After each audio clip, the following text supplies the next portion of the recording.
Alors à présent, nous allons écouter la Semaine du Sacré-Cœur de Jésus par le révérend Père Innocent Lemasson, général des Chartreux, suivi du mois du Sacré-Cœur et des prières par d'anciens auteurs chartreux. Le livre que j'ai dans les mains date de 1886 et a été édité par les librairies Regnault et Fils. Préface.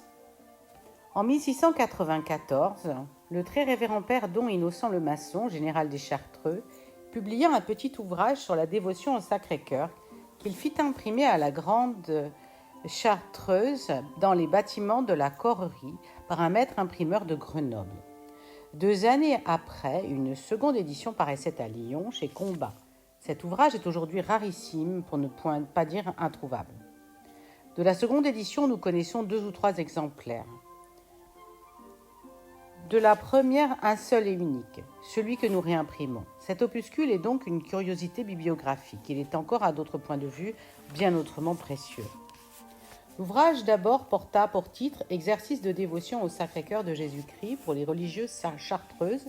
Vite épuisé, il parut de nouveau en 1696 à la suite de la direction pour se former avec l'ordre et tranquillité au saint exercice de l'oraison et par supérieur de plusieurs communautés religieuses.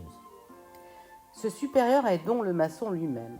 Son traité sur l'oraison lui mérita l'amitié de Bossuet, la reconnaissance de toutes les âmes sincèrement pieuses, l'estime du souverain pontife et la haine flatteuse des sectaires de l'époque.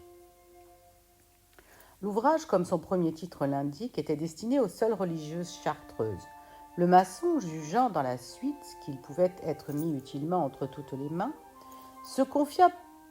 ne confia plus la seconde édition à une imprimerie particulière, mais la donna au libraire François Combat de Lyon. L'exercice de dévotion au Sacré-Cœur donne des pratiques pieuses pour tous les jours de la semaine.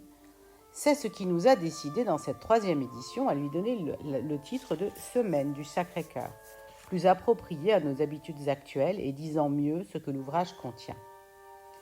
Pour chaque jour, il y a 3 considérations ou méditations suivies, chacune d'une adoration, d'un acte de louange et de prière et d'une oraison. Les méditations sont brèves mais nourries de doctrine.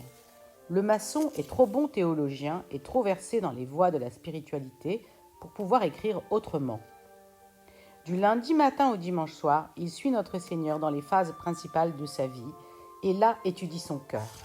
Rien de plus fondé en raison, notre divin maître nous a toujours aimés, comme Dieu de toute éternité, comme homme dès le premier instant de sa vie mortelle.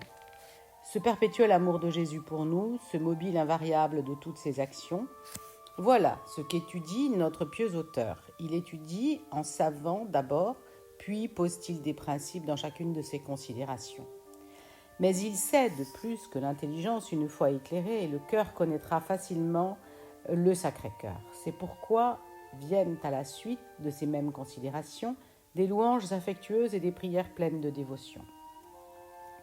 Ce ne serait pas encore assez. L'amour divin, cet acte du cœur de Jésus, est un don qui s'obtient par la prière. De là, ces oraisons qui terminent invariablement les considérations de chaque partie du jour. Si au seul point de vue bibliographique, l'opuscule que nous reproduisons est déjà curieux, si au point de vue ascétique il est d'une grande valeur, il présente encore un vif intérêt au point de vue de l'histoire du Sacré-Cœur.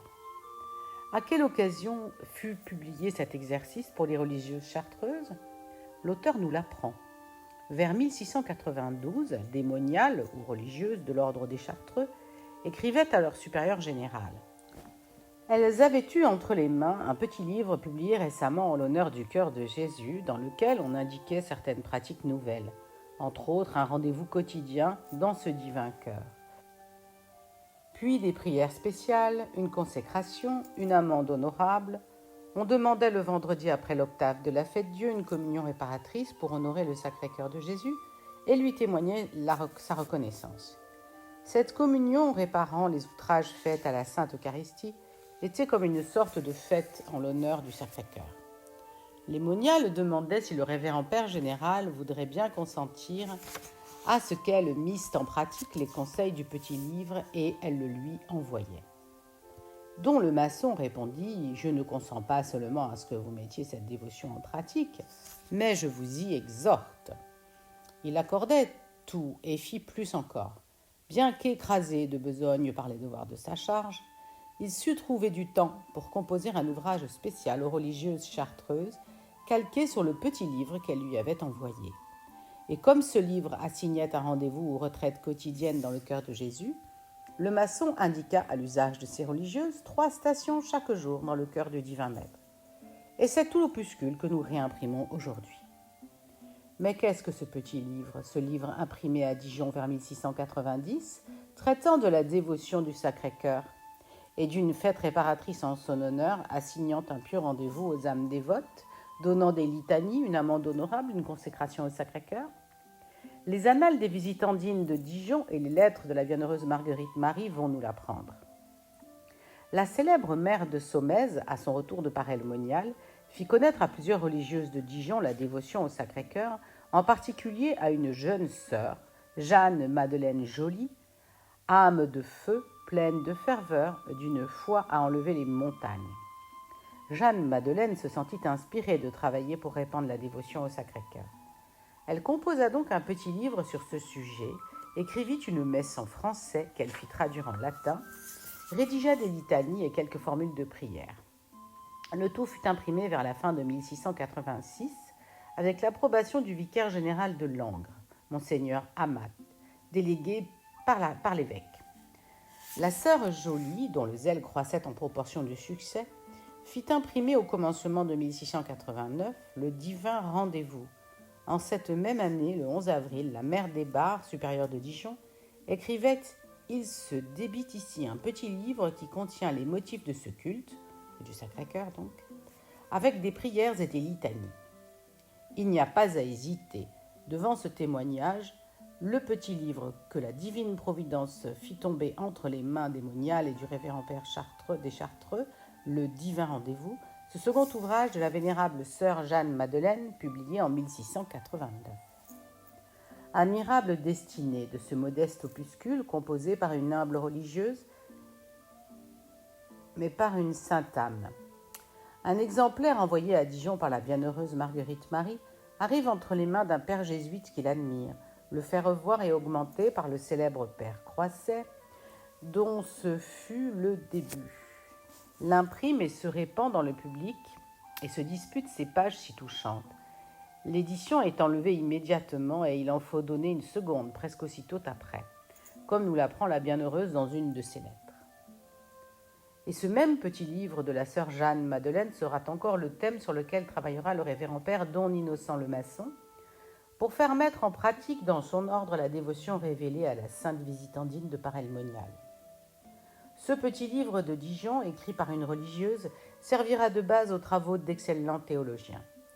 Dès que ces quelques pages paraissent, il semble qu'un signal est donné. Les confrères du vénéré père de la Colombière, heureux de la mission qui leur est confiée, commencent aussitôt à répandre la dévotion au Sacré-Cœur, mais se servent d'abord de l'opuscule de la sœur Jeanne-Madeleine. Après les apôtres, les contemplatifs, après le révérend père Croiset, don Innocent le Maçon, qui lui également se contente de développer le petit écrit venu de la visitation de Dijon. Cher petit livre de Dijon, existe-t-il encore?